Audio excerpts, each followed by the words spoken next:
Hi guys, good morning. So நம்ம சேனலுக்கு ஒரு லைக்கை போடுங்கப்பா. சப்ஸ்கிரைப் பண்ணுங்க, லைக் பண்ணுங்க, ஷேர் பண்ணுங்க, கமெண்ட் பண்ணுங்க. ஸோ சந்தியா ராகம் என்னாச்சு? ஸோ நம்ம ஜானகி மேடம் வந்து முடிவு எடுத்துட்டாங்க. ஏன் ஜானகி இப்படி அவசரப்படுறீங்க? அதான் மாயா தான் இருக்கிறாங்கல்ல, அவங்க எல்லாம் செய்வாங்கல்ல, அதுக்குள்ள நீங்க ஏன் அவசரப்படுறீங்க? ஆ? உடனே கணவன் காலை தொட்டு கும்பி விட்டு தனா வந்து கதிரோட சந்தோஷமா வாழணும், என்னைய மன்னிச்சிருங்க, நான் இப்ப எடுக்க போற முடிவு இந்த குடும்ப கௌரவத்துக்கு பாதிப்பாதான் இருக்கும், என்னைய மன்னிச்சிருங்கன்னு சொல்லி போலீஸ் ஸ்டேஷன்ல வந்து நான் தான் கதிரை கொலை பண்ணேன்னு சொல்லி சொல்றாங்க. யாரு? நம்ம ஜானகி அம்மா.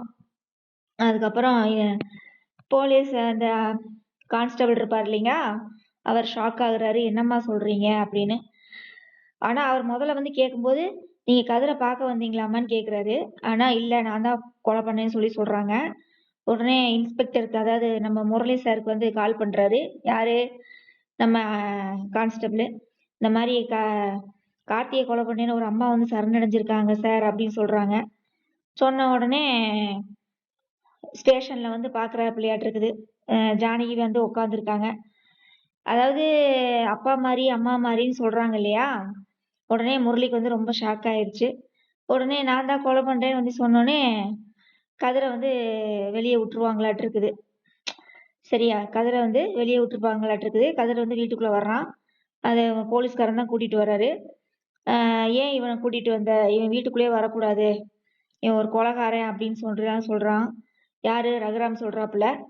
இல்ல, இவர் கொலை பண்ணல, அது ஒரு அம்மா தான் கொலை பண்ணாங்க அப்படின்னு சொல்லி ஒத்துக்கிட்டு ஸ்டேஷனுக்கு வந்திருக்காங்க அப்படின்னு சொல்றாரு.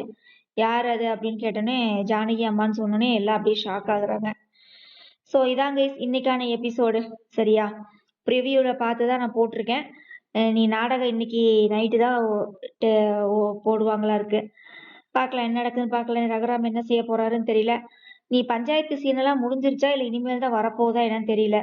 அப்புறம் ஞாயிற்றுக்கிழமை வேற ஏதோ சிறப்பான எபிசோடு இருக்குதாமா, அது என்ன அப்படிங்கிறது தெரியல. என்ன எபிசோடு போட்டா என்னடா பிரயோஜனம்? ரகுராமுக்கு உண்மை தெரிஞ்சாதான்